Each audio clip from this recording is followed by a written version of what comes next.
What up, peeps? Tony Baker here, back with another movie review. This time I'm reviewing Justice League Snyder Cut. I watched all 18 hours of this joint. And a lot of people been like, yo, release the Snyder Cut. I feel like the release the Snyder Cut movement has been going on for quite some time. And we all know what happened. Or maybe we don't. Zack Snyder had a huge tragedy in his life.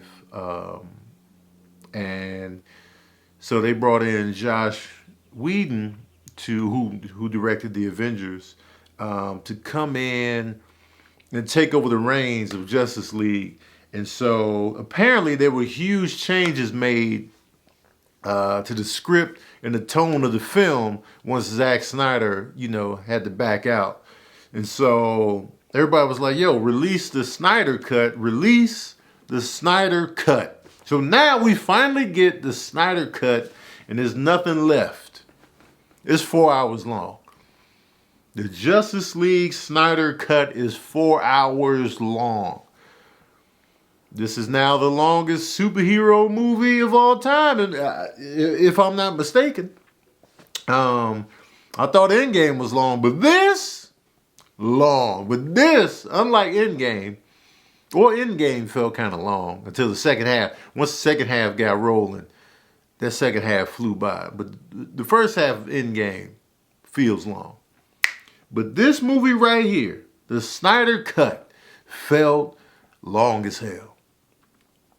It felt long as hell. I'm not going to really do a complete recap of this. I'm going to just basically do, talk about what was different, what they added, and how I felt about the whole thing. Did it improve the movie? The movie is better now. The movie is better now. Is it a complete revamp to where it's dope now? Not really. Not really. Like after I watched it, I wasn't like, woo! That was good. No matter how much you dress up Steppenwolf's armor, you could jazz up his armor all you want to. You can make it a BMW, Mercedes, armor-plated, matte black joint. I don't care what you star-studded, bling that shit out. Steppenwolf is still a dry-ass villain. Steppenwolf, to be the main villain in the Justice League joint, you gotta bring something to the table. You gotta bring something to the table, man. When they did the Avengers and Loki was the main villain, Loki brought something to the table. Ultron brought something to the table. You know what I mean? And we all know Thanos brought everything to the table. He bought the table. Thanos bought the table and brought it. So, Steppenwolf, man. They jazzed up his armor, but it's still Steppenwolf. But now what they've changed is there's more Darkseid now. So now we fully know that he's a minion for Darkseid, and he's doing all this stuff just to get in Darkseid's good graces, pretty much. So now Steppenwolf, he's dealing with Deathstroke, who was like a conduit to Darkseid. Like, yo, Deathstroke, man, tell Darkseid I'm out here trying to get these mother boxes, man. I'm trying to get the mother boxes going. Come on, man, tell him. I'll tell him, but you out here fucking up. But just tell him I'm out here trying. So you still get those scenes, and you still got the scene on Amazon where they get the mother box, and those warriors are trying to fend Steppenwolf off, and he just blazing through all these dope Amazonian warriors like it's easy work. And I'm just like, man, it shouldn't be that easy. Because Steppenwolf didn't seem that tough later on in the film, which is something I never liked in the original anyway. Another thing that's different in this one is that, remember that infamous scene with Superman and the digitally removed mustache when he's talking to the kids? That's all gone now. So this movie opens up with, I guess I am doing kind of a recap. So spoiler alert. Spoiler alert. So, it opens up with the screams of Superman dying reverberate throughout the entire planet and awaken the mother boxes. So I was like, so I didn't know I didn't know Superman had super screams of pain that reverberated throughout to activate the mother boxes or whatever. But that's where we're going with this. And that, all of that in turn, like, oh, Batman, I still got to go on the case to assemble a team. I got to get the team assemblage going. So he goes to recruit Aquaman right away. And so basically, they're adding a little bit more to some scenes. Some scenes are completely gone. Like I said, like the whole Superman talking to the kids is gone. They gave Flash a little extra beat or two. They showed him meet Iris West, who he saves from a car accident, and they show him do this at a job application process. Remember when Flash's dad was on him about getting a job and doing better? This is showing Flash try to turn in the application to the spot, and then that's when he sees Iris West about to lose her life in a car accident. He saves her, so we established that little scene. There's a lot more Cyborg meat on the bone with this one. So now we get a glimpse of, we meeting Cyborg's mom, where we're getting a better taste of, why he has beef with his dad, what happened to them. They showed a car accident that, killed Cyborg's mom and essentially damn near killed, Victor Stone, who is Cyborg. And so now we get a better sense of the gravity that he's carrying and why he's so mad at his dad and like this, that, and the third. And his dad trying, you get the desperateness of his dad trying to save his son and like using the mother box technology to do it. And we get a better glimpse into Cyborg's full potential and his powers in his virtual world where he would go in his little virtual space and he's just got the, the Letterman jacket on and doing certain things. And so now we see more of that. It's a lot more Cyborg meat on the bone. And the original theatrical cut, man, they damn near cut Cyborg out completely. I mean, he was there, but Cyborg still looks mad fake though. Like not fake as in, he's a fake individual. I mean, just digitally fake as hell. Like the special effects on Cyborg are trash. Oh, I hate it. It just looks so fake. They added in a scene where you see Lois Lane even more lost without Superman than before. Like in the original cut, they had, Lois Lane doing puff pieces, but she was still out here doing something. And this one, she just in the crib. So, Martha comes to talk to her. But they added in that scene where Martha comes and talks to her, it was actually Martian Manhunter, which is, he turns into the Harry Lennox character. That's the actor that played, the commander in Man of Steel or whatever. He turns into him. So like, that was Martian Manhunter the whole time. So that was a nice reveal. We revealed the Martian Manhunter. I'm like, ooh, Martian Manhunter. What else is in there now?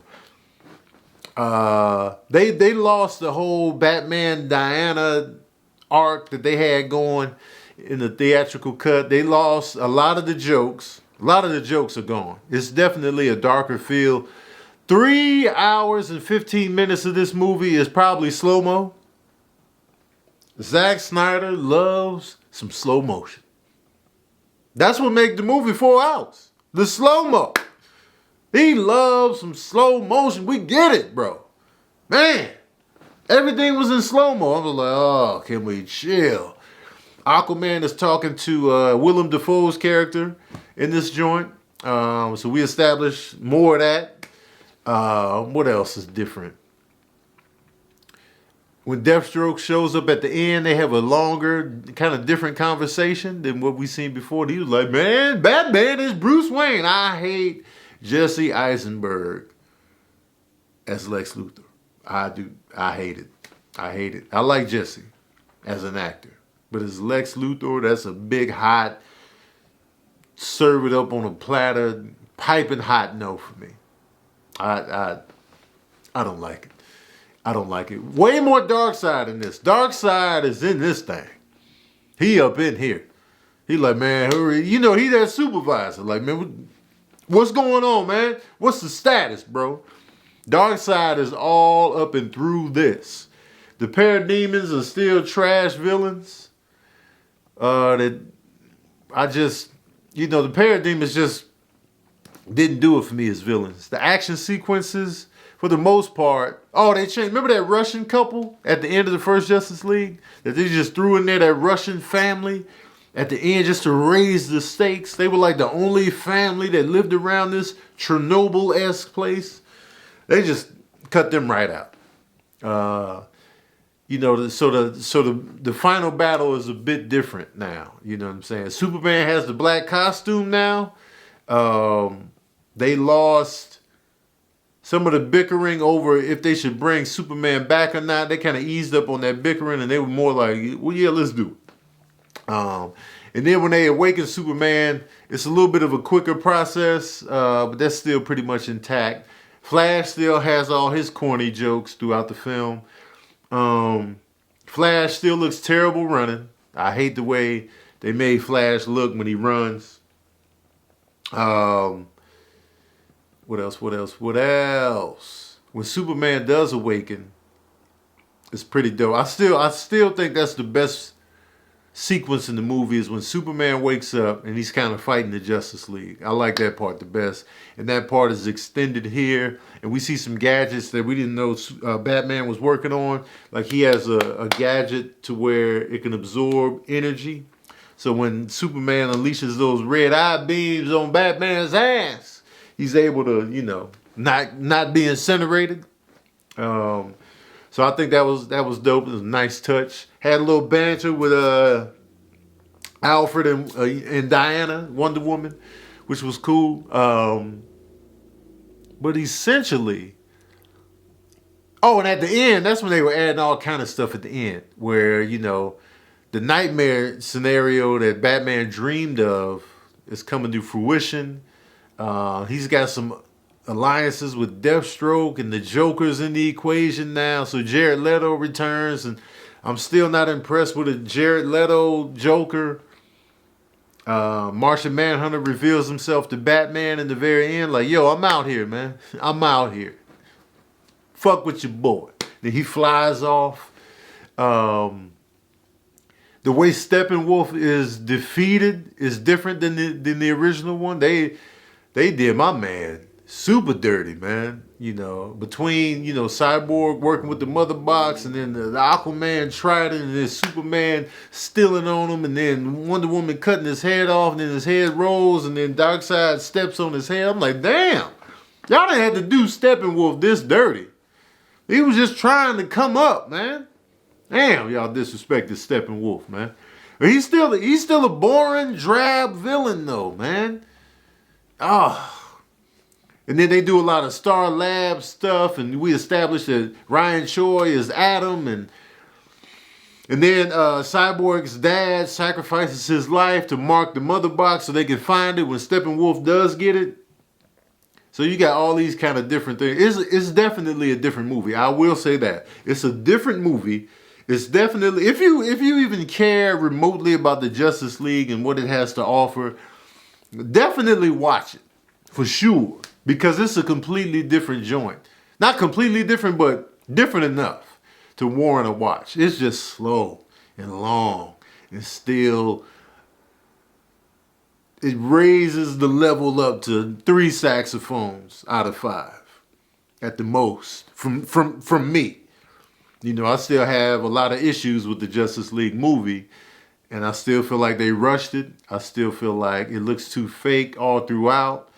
The uneven tones. Now the tone is darker and the tone is a little bit more even now. It makes it a little bit better. But that uneven tone that they were doing with the theatrical cut, oh, God. So it improves on that. And the tone is improved. Because there's one vision now. There's Zack Snyder now instead of Zack Snyder and Josh coming in to change everything.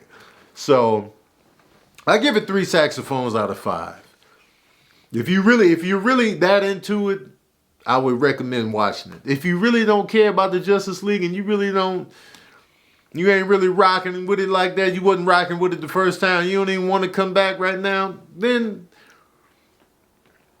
then don't. Because I still feel like, because some people are praising the hell out of it. Like, oh, this is what we were supposed to receive. Oh, the DC gods have pulled up finally. This is better than Endgame. Shut y'all asses up. You just DC riding. If you sit up here and actually say that this was better than Endgame, you a goddamn lie. You just DC ride. Because, you know, there's Team DC and Team Marvel. We get it. But I like to give credit where credit is due, even though I'm partial to Marvel.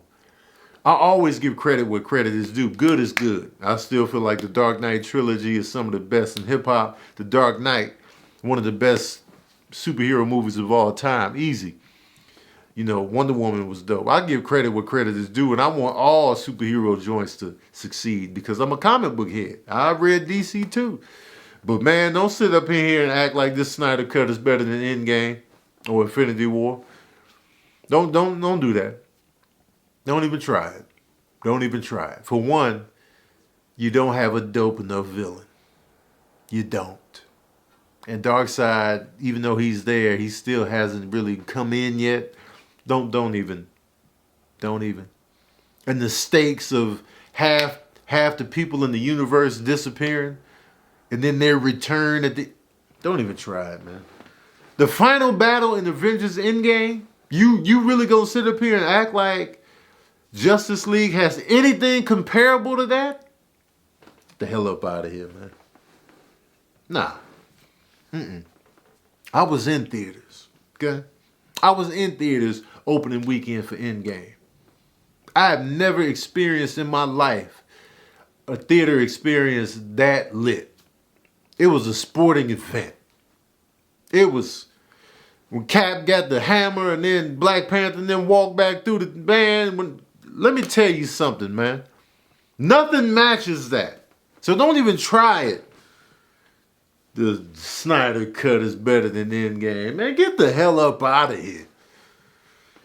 Anyway, man, it's 4 hours. You make the call. But for me, I'm giving it 3 saxophones out of 5. It's an improvement over the original, and but it's still slow. It's still flawed. It's still, there's still something lacking there, man. That they just never. They could never get their feet together on the Justice League, and this didn't save it, but it did make it better. I will say it is a better movie, but not enough.